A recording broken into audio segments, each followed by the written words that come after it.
नमस्कार, आप देख रहे हैं प्राइम टीवी और मैं हूं आपके साथ मुस्कान असवानी। वक्त हो चला है 10 का। चलिए रुक करते हैं इस वक्त की बड़ी खबरों की ओर।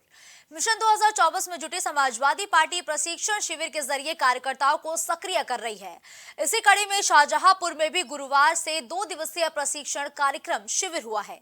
वहीं आज अखिलेश यादव कार्यकर्ताओं को संबोधित करेंगे, जहां वो जिले भर के लगभग 4000 बूथ स्तर के कार्यकर्ता और पदाधिकारियों में जोश भरने का काम करेंगे। साथ ही 2024 में होने वाले लोकसभा चुनावों में भारी जीत के लिए मूल मंत्र भी देंगे। दूसरी ओर इंडिया गठबंधन में रार भी नजर आ रही है।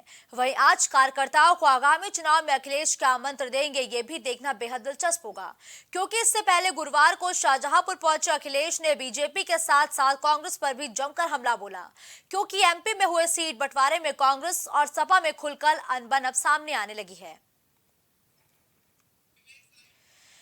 विवेक इस खबर पर ज्यादा जानकारी के लिए इस वक्त लाइव हमारे साथ जुड़ चुके हैं। विवेक, देखिए, बीते दिनों INDIA गठबंधन में रार और अखिलेश यादव के तमाम बयान और कांग्रेस पे लगातार हमलावर होने के बाद आज अखिलेश यादव शाहजहांपुर में प्रशिक्षण कार्यक्रम करते हुए नजर आएंगे। कार्यकर्ताओं से मुखातिब होंगे, उनको चुनावी मूल मंत्र देते हुए नजर आएंगे। और ये प्रशिक्षण शिविर कितना अहम हो जाता है बीते दिनों हुई बयानबाजियों के बाद? देखिए, अगर बात करें मुस्कान, तो शाहजहांपुर में कल से प्रशिक्षण शिविर लगा हुआ है। अखिलेश यादव कल शाहजहांपुर पहुंचे थे। अगर बात करें तो कुल 4000 से अधिक समाजवादी पार्टी के कार्यकर्ता और पदाधिकारी इस प्रशिक्षण शिविर में भाग ले रहे हैं और आगामी लोकसभा चुनाव में किस तरीके से समाजवादी पार्टी को और मजबूत बनाना है, इसमें बड़े बड़े जो नेता हैं वो प्रशिक्षण शिविर के माध्यम से कार्यकर्ताओं को जागरूक कर रहे हैं, बाकायदा एक एक चीज की बारीकियों को समझा रहे हैं। साथ ही साथ बूथ मैनेजमेंट किस तरीके से कर रहा है और अपना बूथ जीतना कितना महत्वपूर्ण होता है, ये बारीकियां उन कार्यकर्ताओं के साथ साझा करके लोकसभा चुनाव की रणनीतियां बना रहे हैं। जिलावार प्रशिक्षण शिविर लगातार जारी है और अलग अलग जिलों में समाजवादी पार्टी इस तरीके के अभियान अभी और भी देखने को मिलेंगे। लेकिन जिस तरीके से अगर बात करें कि MP विधानसभा चुनाव को लेकर समाजवादी पार्टी ने प्रत्याशी घोषित किया, उसके बाद कांग्रेस का बयान आया, फिर उत्तर प्रदेश में सीटों को लेकर तमाम अटकलें लगाई जा रही थी। कल एक बड़ा बयान अखिलेश यादव की तरफ से आया, जिससे साफ तौर पर यह पता लगता है कि अलायंस में सब कुछ ठीक नहीं है। साफ तौर पर अखिलेश यादव ने कहा कि कांग्रेस डिसाइड करे कि उसको नेशनल लेवल पे अलायंस करना है या फिर स्टेट लेवल पे। बात अगर दिल्ली तक है तो ठीक है।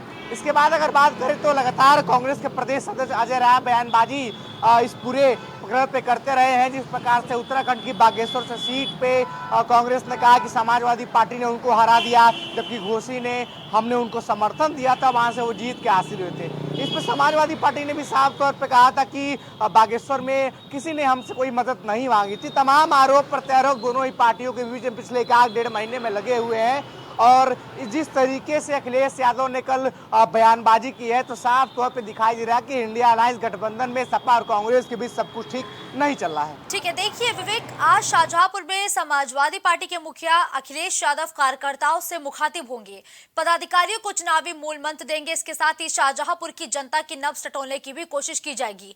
क्योंकि शाहजहांपुर एक मुस्लिम बहुल इलाका माना जाता है, ऐसे में अखिलेश यादव के साथ आज और कौन कौन बड़ा नेता मौजूद रहेगा? देखिए, अगर बात करें तो जिस तरीके से समाजवादी पार्टी लगातार अपने चुनावी अभियान को बेहतर करने में जुटी हुई है, उसी सिलसिले में प्रशिक्षण शिविर का भी आयोजन किया जा रहा है और 4000 से ज्यादा बात करें तो कार्यकर्ता और पदाधिकारी पहले दिन शामिल हुए थे। आज भी 4000 से ज्यादा लोगों के शामिल होने की उम्मीद है और सबसे बड़ी बात, आज लोग अपने राष्ट्रीय अध्यक्ष को सुनने आएंगे। अखिलेश यादव का संबोधन होगा। शाहजहांपुर की जनता को अखिलेश यादव संबोधित करेंगे। साथ ही साथ अपने कार्यकर्ता और पार्टी के पदाधिकारियों को जीत का मूल मंत्र भी देते हुए दिखाई देंगे। जिस तरीके से समाजवादी पार्टी लगातार उत्तर प्रदेश के अलावा अन्य राज्यों में भी पैर पसारना चाहती है और उसको लेकर तमाम तैयारियां समाजवादी पार्टी ने कर रखी है। अगर बात करें तो शाहजहांपुर में अखिलेश यादव खुद मौजूद रहेंगे।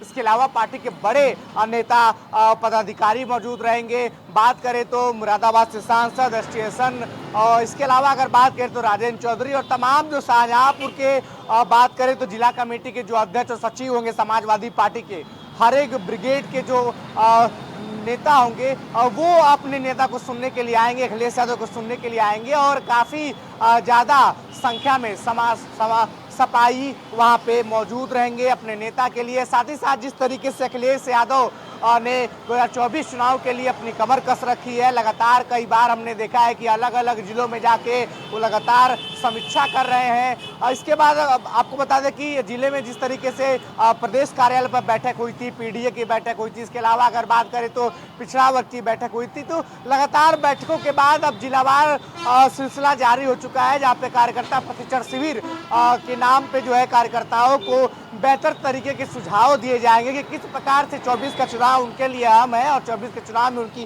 क्या खास जिम्मेदारियां होंगी।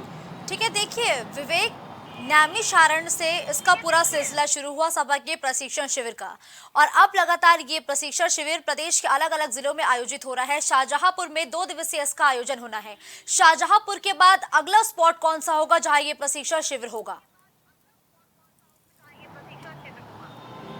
देखिए, अगर बात करें तो सबसे पहला प्रशिक्षण शिविर कार्यकर्ता का नैमिषारण्य में लगा था। जब नैमिषारण्य में ये शिविर लगा था तो साफ तौर पे कहा गया था कि समाजवादी पार्टी एक सॉफ्ट हिंदुत्व की राजनीति जो अपना रही है। इसके बाद अलग अलग जिलों में प्रशिक्षण शिविर लगा। आज शाहजहांपुर में इस प्रशिक्षण शिविर का दूसरा दिन है। इसी तरीके से जिलावार प्रशिक्षण शिविर का आरंभ किया जाएगा। शाहजहांपुर के बाद किसी और जिले में तमाम ये अभियान होंगे, वहाँ प्रशिक्षण किया जाएगा। 2-2 दिन का प्रशिक्षण शिविर इसलिए लगाया जाता है कि एक दिन के प्रशिक्षण शिविर में कार्यकर्ताओं को तमाम बारीकियों के समझाया जाए और दूसरे दिन राष्ट्रीय अध्यक्ष खुद आके कार्यकर्ताओं को संबोधित करे और उनको गुरु मंत्र दे। इसके अब बात की जाए तो लोकसभा चुनाव से ठीक पहले ये सिलसिला समाजवादी पार्टी की तरफ से जारी रहेगा और उत्तर प्रदेश के 75 जिलों में ये प्रशिक्षण शिविर समाजवादी पार्टी लगाएगी, अपने कार्यकर्ताओं को जागरूक करेगी। अभी आपने जिक्र किया कि 75 जिलों में अखिलेश यादव इस शिविर को लगाएंगे, जहां वो खुद बूथ स्तर पर कार्यकर्ताओं को किस तरीके से बूथ स्तर को मजबूत करना है इसके बारे में दिशा निर्देश देंगे। बीते अगर हम कुछ महीनों पर नजर डालें तो लगातार प्रशिक्षण शिविर सपा का देखने को मिल रहा है। जो लक्ष्य अखिलेश यादव ने निर्धारित किया था इस प्रशिक्षण शिविर के जरिए, क्या वो लक्ष्य हासिल करने में समाजवादी पार्टी आगे बढ़ रही है? क्या अभी तक क्या हासिल हुआ है इसके जरिए सपा को?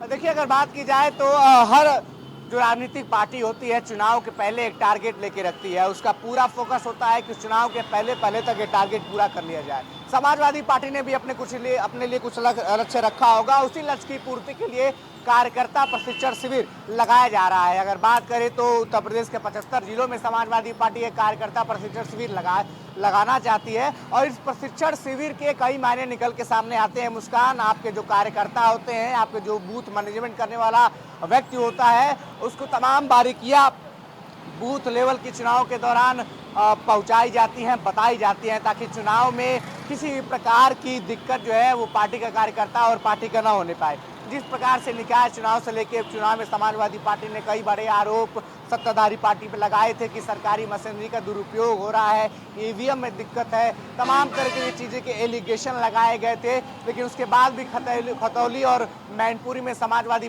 और उसका गठबंधन जीता था। इसी तरीके से अगर बात करें तो ऐसी स्थिति दोबारा न पैदा होने पाए, इसलिए कार्यकर्ता प्रशिक्षण शिविर को जोर दिया जा रहा है, ताकि कार्यकर्ता और जो बूथ मैनेजमेंट देखने वाला व्यक्ति है वो अपने अधिकारों को जाने और अपने अधिकारों को उस चुनाव में बेहतर तरीके से उपयोग कर पाए। ताकि ठीक है, धन्यवाद विवेक इस खबर पर हमारे साथ जुड़ते हुए हमारे दर्शकों तक तमाम जानकारियां पहुंचाने के लिए। तो देखिए, 2024 के चुनाव को लेकर अखिलेश यादव जहां एक तरफ INDI के गठबंधन पर ही हमलावर हो चुके हैं, तो वह दूसरी तरफ अखिलेश यादव आज प्रशिक्षण शिविर में कार्यकर्ताओं को जीत का चुनावी मंत्र देते हुए भी नजर आएंगे।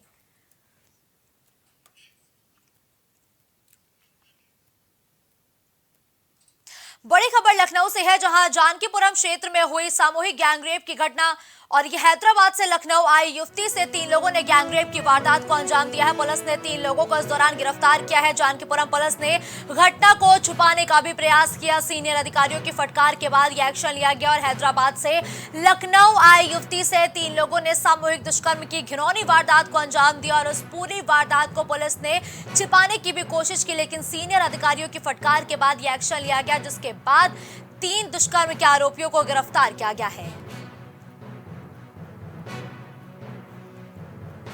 तो सीनियर अधिकारियों की फटकार के बाद यह एक्शन लिया गया, जहां गैंगरेप के 3 आरोपियों को गिरफ्तार किया गया। जानकीपुरम क्षेत्र में सामूहिक गैंगरेप की ये वारदात हुई थी, जिसमें हैदराबाद से लखनऊ आई थी युवती, जहां युवती के साथ 3 लोगों ने दुष्कर्म की घिनौनी वारदात को अंजाम दिया था। इसके साथ ही पुलिस ने 3 आरोपियों को भी गिरफ्तार किया है।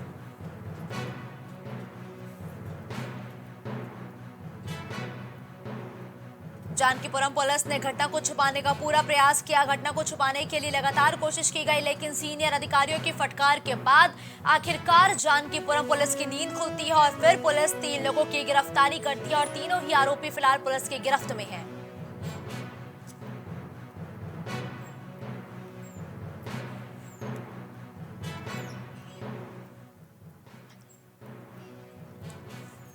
कलीम लाइव इस खबर पर तमाम जानकारियों को लेकर हमारे साथ इस वक्त जुड़ चुके हैं। कलीम, देखिए, एक युवती आती है हैदराबाद से लखनऊ, उसके साथ लखनऊ में सामूहिक दुष्कर्म की वारदात को अंजाम दिया जाता है और पुलिस इस मामले को छुपाने का भी प्रयास करती है।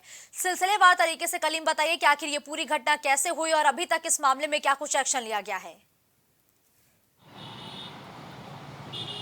देखिए मुस्कान जी, जिस तरीके से बात की जाए, एक युवती जो हैदराबाद के तेलंगाना में रहती है, उसको जो वहीं का एक रहने वाला शख्स जो है फ़ोन करके वो लखनऊ में नौकरी दिलाने की बात करता है और लखनऊ के लिए जैसे ही वो एयरपोर्ट पहुंचती है, एयरपोर्ट पर पहुंच करके वो अपने साथियों के साथ उसको रिसीव करता है और रिसीव करने के बाद जानकीपुरम इलाके के एक होटल पर ले जाता है। होटल के पास में एक कमरा है जहां पर वो अपनी बहन का कमरा बता करके किराए पर लगातार काफी समय से रह रहा था और यहाँ लखनऊ में मजदूरी का काम करता है। फिलहाल अगर बात की जाए, जिस तरीके से हैदराबाद से वो लखनऊ पहुंची और लखनऊ के एक किराए के मकान में उसके साथ जिस तरीके से रेप की वारदात को अंजाम दिया गया, उसके बाद उसको बंधक भी बनाया गया। इसके साथ अगर बात की जाए, उसके साथ जो और 2 साथी थे जो अलग अलग जिलों के रहने वाले थे, उन लोगों ने भी बारी बारी से अपना काम किया। उसके बाद जो है उसको बंधक बनाए रखा, लेकिन जब वो दवाई लेने के बहाने वो बाहर निकली तो वो किसी तरीके से चंगुल से छूटकर स्थानीय पुलिस के पास पहुंची। जब पुलिस के पास पहुंची है तो पुलिस लगातार पहले तो इस मामले को गुमराह करती रही और गुमराह करने के मामले में किसी तरह की जानकारी नहीं दी जाए, ना ही अपने अधिकारियों को जानकारी दी गई स्थानीय पुलिस के द्वारा, ना ही जब इंफॉर्मेशन लगी तो किसी को इस मामले की जानकारी दी गई। उसके बाद जब अधिकारियों ने फटकार लगाई तो देर रात में इस मामले का मुकदमा दर्ज हुआ और जो युवती थी उसको मेडिकल के लिए भेजा गया। फिलहाल जब मेडिकल के लिए भेजा गया तो उसके बाद जब पुष्टि हो गई और पुष्टि होने के बाद उन तीनों की गिरफ्तारी दूसरे दिन की गई। फिलहाल इस मामले को लेकर के साफ तौर से कहा जा सकता है कि जिस तरीके से जानकीपुरम की अगर बात की जाए, जानकीपुरम पुलिस के द्वारा जिस तरीके से इस मामले को लेकर के गुमराह किया जा रहा था, तो ये पहला मामला नहीं है गुमराह करने का, क्योंकि इससे पहले अगर बातचीत की जाए 364 यानी कि अपहरण की धाराओं में एक किशोरी का मुकदमा दर्ज है, लेकिन वो किशोरी आज तक लापता की धाराओं में ही दर्ज है और ना ही उसकी बरामदगी हो पाई है, ना इस मामले को किसी तरह की गंभीरता दिखाई है और वो किशोरी के परिजन लगातार पुलिस के चक्कर काटते रहे, लेकिन इस मामले में अभी तक किसी तरह का खुलासा नहीं हुआ। उसके बाद ही ये गैंगरेप की वारदात सामने आई थी। फिलहाल इस मामले को लेकर के अधिकारियों ने गंभीरता ली और अधिकारियों की फटकार के बाद ही इस मामले का खुलासा हो सका है। लेकिन ये कहीं ना कहीं जरूर कहा जा सकता है कि तीनों आरोपियों की गिरफ्तारी हो चुकी है, लेकिन जो आरोपी पुलिसकर्मी हैं उनको लेके क्या सख्त कदम उठाया जाएगा? क्योंकि लगातार सीएम योगी आदित्यनाथ अधिकारियों को फटकार लगाते हैं, वीडियो कॉन्फ्रेंसिंग के जरिए बैठकों का आयोजन होता है, उसके बावजूद भी जो अधिकारियों की लापरवाही है, आखिर अगर ये लापरवाही सामने आ रही है, जानकीपुरम पुलिस की इतनी बड़ी भूल सामने आई है, इसको भूल नहीं, इसको गुनाह कहा जाएगा, तो अब इन पुलिसकर्मियों पर आखिर कार्रवाई कब और कौन करेगा? देखिए, जाहिर सी बात है जिस तरीके से अधिकारियों की बात की जाए, अधिकारी तो लगातार इन सभी मामलों पर निगरानी रखते हैं, लेकिन जो स्थानीय पुलिस है वो ऊपर अधिकारियों को लगातार गुमराह करती है, जिसकी वजह से सही जानकारी ऊपर अधिकारियों तक नहीं पहुंच पाती। तो जाहिर सी बात है जब उन तक इन सभी मामलों की जानकारी पहुंचती है तो वो लोग इस मामले में सख्त एक्शन भी लेते हैं। फिलहाल जो अगर जानकीपुरम पुलिस की बात की जाए, उस मामले को लेकर के जो लापरवाहियां हैं वो साफ देखी जा रही हैं, क्योंकि अभी ये पहली घटना नहीं, क्योंकि वहां पर अपहरण की अभी हाल ही के दिनों की 2 घटनाएं दर्ज हो चुकी हैं, लेकिन अपहरण के जो मुकदमे दर्ज हुए थे उसमें किसी तरह की अब तक गिरफ्तारी नहीं हुई है। महिला से जुड़े हुए जो मामलों की बात की जाए, जो सशक्तिकरण अभियान की बात की जाए, तो 3 वहां पे थाना अध्यक्ष की बात की, 3 इंस्पेक्टर वहां पर हैं, 1 एसएसआई है, यानी कि 4 जिम्मेदार जो अधिकारी वहां पर बैठे हुए हैं। उसके बावजूद लगातार जो हीला हवाली और लापरवाही बरती जा रही है, उसका खामियाजा आम जनमानस को वहां पर जो है उसको भुगतना पड़ रहा है, क्योंकि जो युवतियां भी आती हैं, लगातार जो गुलाबी व्यवस्थाओं की बात की जाती है, जो बात किया ग्रामीण इलाका है वहां पर भी जो गुलाबी व्यवस्था लागू की गई थी, उस गुलाबी व्यवस्था तक भी जो बात की जाए महिला जो है वो नहीं पहुंच पाती है। और गुलाबी व्यवस्था के पास अगर पहुंचती है, यानी कि गुलाबी व्यवस्था हम उस चीजों को कह रहे हैं जो कि पिंक बूथ बनाए गए थे, पिंक पेट्रोल चलाए गए थे, जो लगातार भीड़ भाड़ वाले इलाकों में, सुनसान इलाकों में जो महिलाएं गुजरती हैं उनसे संवाद करेंगी, उन तक पहुंचेंगी, उनकी समस्याओं को सुनेंगी, वो भी कहीं ना कहीं सभी मामलों में हीला हवाली दिखती है। बिल्कुल, लेकिन देखिए कल प्रदेश की राजधानी लखनऊ, थाना जानकीपुरम, जहां पर 4 बड़े अफसरों की तैनाती की गई है, थाना प्रभारी के साथ ही तमाम कई ऐसे अफसर हैं जिन पर महिलाओं की सुरक्षा की जिम्मेदारी दी गई है। अगर इस तरीके से हीला हवाली हो रही है तो जवाबदेही कौन तय करेगा? इनसे सवाल जवाब आखिर कौन करेगा? देखिए, जाहिर सी बात है देखिए जाहिर सी बात है मुस्कान जी, ये अगर जवाब की बात की जाए, क्योंकि अधिकारी तो लगातार उनसे मामले की जानकारी लेते रहते हैं, लेकिन जानकारी के विपरीत अगर हम बात करें तो थाना अध्यक्ष के द्वारा लगातार गुमराह किया जाता है। लेकिन जब उस मामले को लेकर के सोशल मीडिया पर जब जानकारियां आती हैं, क्योंकि लगातार अधिकारी खुद सोशल मीडिया पर निगाह रखे हुए हैं, सोशल मीडिया के लिए टीम बनी हुई है, वो इस पर निगरानी करती है, तो जब सोशल मीडिया के जरिए अधिकारियों तक जानकारी पहुंचती है तो जाहिर सी बात फटकार भी लगती है और उनके खिलाफ कार्रवाई भी होती है। और विभागीय जांच की जो बात खुलने की बात की जाए वो भी की जाती है, क्योंकि जानकीपुरम में अगर पुलिस की बात की जाए तो इस वक्त सबसे ज्यादा चर्चा का विषय एक जानकीपुरम पुलिस लगातार बनी रही है और उसको लेकर के लगातार अधिकारियों के द्वारा फटकार भी लग रही है, लेकिन उसका खामियाजा आम जनमानस तो भुगत रहा है। लेकिन जो थाना अध्यक्ष की बात की जाए उनके द्वारा लगातार इन सभी मामलों पे लापरवाही दिखती हुई नजर आ रही है। और ठीक है, उसके कारण करीब देखिए मिशन शक्ति अभियान का भी आगाज हो चुका है। लगातार यूपी में महिलाओं को सशक्त बनाने की कवायद की जा रही है, साथ ही महिलाओं और बच्चों को उनके अधिकारों के प्रति जागरूक किया जा रहा है। और अब ये दावा भी किया जा रहा है कि यूपी में महिलाओं को सुरक्षित माहौल दिया जा रहा है। क्या वाकई इस बात में सच्चाई नजर आती है क्या? क्योंकि लगातार आप धरातल पर उतरते हैं, महिलाओं के खिलाफ जो अपराध होते हैं, कलीम सबसे पहले आप लगातार हमारे दर्शकों तक पहुंचाते हैं। देखिए मुस्कान जी, जिस तरीके से बात की जाए महिला सशक्तिकरण अभियान के, क्योंकि 15 अक्टूबर को इसकी एक बार फिर से शुरुआत हुई थी, जो कि अयोध्या से और राजधानी लखनऊ के जो सीएम आवास है वहां से भी हरी झंडी दिखाई गई थी। और उसमें साफ तौर से कहा गया था कि जो महिला सशक्तिकरण अभियान है इसमें महिलाओं को जागरूक करना और उनको उनके अधिकार के विषय पे बताना कि वो अपने अधिकार को जाने और उसका सही इस्तेमाल करें। और इन सभी मामलों को लेकर के अगर बात की जाए तो जो पुलिस है, यानी कि जो पिंक पेट्रोल पे जो तैनात की गई हैं, जो गाड़ियां दी गई हैं, चाहे स्कूटी हो, इन सभी का ज्यादातर अभी जो सोशल मीडिया की भी अगर हम तस्वीरों की बात करें तो उसमें साफ तौर से ये देखने को मिला था कि जो गाड़ियां दी गई पिंक पेट्रोल जो लगातार बड़मसी इलाकों में तैनात रहने को लेकर के, लगातार जो भीड़भाड़ वाले इलाके हैं वहां पे गश्त करने को लेकर के, लेकिन उन गाड़ियों का साफ तौर से इस्तेमाल अपने घरेलू कामों में किया जा रहा था। और अगर बात की जाए जो पिंक पेट्रोल की जो कार दी गई है जिसमें सब इंस्पेक्टर भी तैनात रहती है, वो एक किनारे छांव में गाड़ी लगाकर आराम फरमाते हुए नजर आते हैं। ये सोशल मीडिया की तस्वीरें हैं। फिलहाल उन सभी मामलों को लेकर के अधिकारियों ने भी संज्ञान लिया था, कई लोगों के ऊपर कार्रवाई भी की थी, लेकिन उससे भी किसी तरह की कोई सख्ती देखने को नहीं मिली। और जो महिला सशक्तिकरण अभियान की बात की जाए, महिलाएं अपने अधिकार के लिए जब स्थानीय पुलिस पहुंचती है तो उनको भी लगातार गुमराह करने की तस्वीरें भी सामने आती हैं। तो कहीं ना कहीं सभी तस्वीरें लगातार प्राइम टीवी ने प्रमुखता के आधार पर अपने दर्शकों तक पहुंचाई और किस तरीके से महिलाएं अपने अधिकारों के लिए दर दर भटक रही हैं, ये बात लगातार हम उठाते हैं, इसका जिक्र भी करते हैं। लेकिन देखिए, दुष्कर्म की वारदात में तीनों आरोपियों को गिरफ्तार किया गया है। क्या इन तीनों ही आरोपियों ने पहली बार कुछ ऐसी वारदात की है या इससे पहले भी मुकदमे दर्ज है जिसको दबाने की कोशिश की गई है? देखिए मुस्कान जी, अगर इन सभी मामलों की बात की जाए तो इनके ऊपर अभी जो आपराधिक इतिहास की बात की जाए उस मामले को लेकर के फिलहाल अभी जांच पड़ताल चल रही है, क्योंकि वो लखनऊ में अभी कुछ माह पहले ही आए थे और कुछ माह पहले से ही यहाँ पर मजदूरी करके कोई सब्जी का ठेला लगा रहा था, कोई किसी कंपनी में चौकीदारी का काम कर रहा था, तो इस तरीके से यहाँ पर कुछ महीने पहले ही आए हैं। तो उनका अभी आपराधिक इतिहास की बात की जाए तो आपराधिक इतिहास उनका अभी खंगाला जा रहा है कि आखिर इन लोगों के द्वारा क्या इनके ऊपर क्या इससे पहले भी किसी तरह के आपराधिक मुकदमे दर्ज हैं, या फिर उनके द्वारा ये जो घटना की गई है घटना तो फिलहाल एक सोची समझी साजिश के तहत तो की गई, क्या इससे पहले भी इस तरीके की वारदातों में ये लोग शामिल रहे, या ये जो तीनों लोग अलग अलग प्रदेशों के रहने वाले हैं, क्या इन लोगों का आपस में कनेक्शन कैसे हुआ, क्या लखनऊ में आकर के ही केवल ये लोग आपस में एकजुट हुए थे, एक ही कमरे में रह रहे थे जबकि अलग अलग रह रहे थे, तो आखिर जब युवती को लखनऊ लाया गया तो आखिरकार तीनों लोग एक ही कमरे में कैसे पहुंचे और किस तरीके से इस पूरी साजिश के तहत इस घटना को अंजाम दिया गया, इन सभी मामलों को तफ्तीश की बात तो की जा रही है। लेकिन जो तीनों आरोपियों की बात की जाए, फिलहाल तीनों को गिरफ्तार करके जेल भेज दिया गया और इस मामले को लेकर धन्यवाद कलीम इस खबर पर हमारे साथ जुड़ते हुए तमाम जानकारी हमारे दर्शकों तक पहुंचाने के लिए।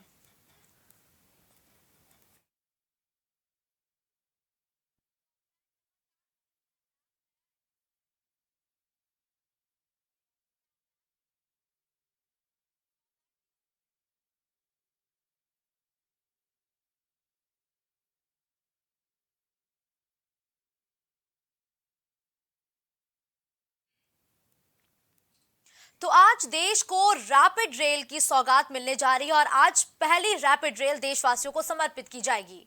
और प्रधानमंत्री नरेंद्र मोदी आज तकरीबन 11:15 बजे गाजियाबाद के वसुंधरा सेक्टर 8 में इसका उद्घाटन करेंगे, जिसके साथ ही पीएम वसुंधरा सेक्टर 8 में जनसभा को भी संबोधित करेंगे।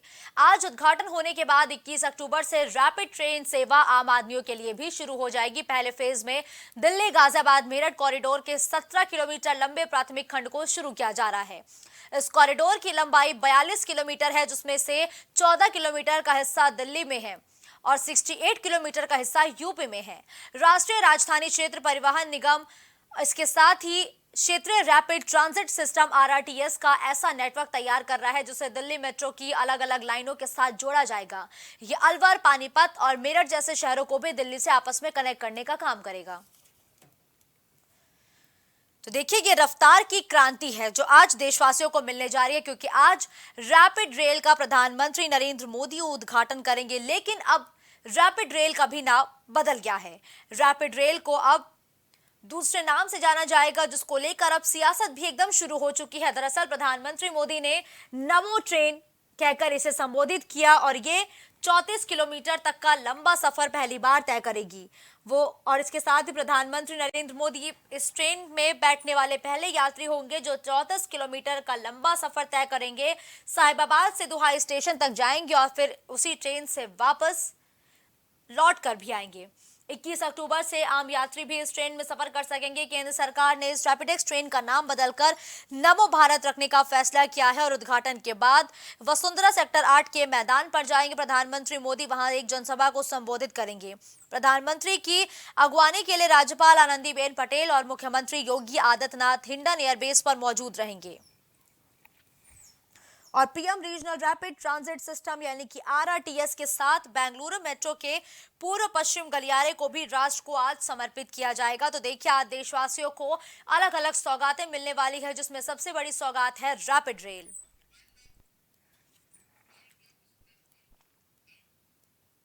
खबरों का सिलसिला यूं ही जारी रहेगा। देश और दुनिया की तमाम बड़ी खबरों के लिए आप देखते रहिए प्राइम टीवी।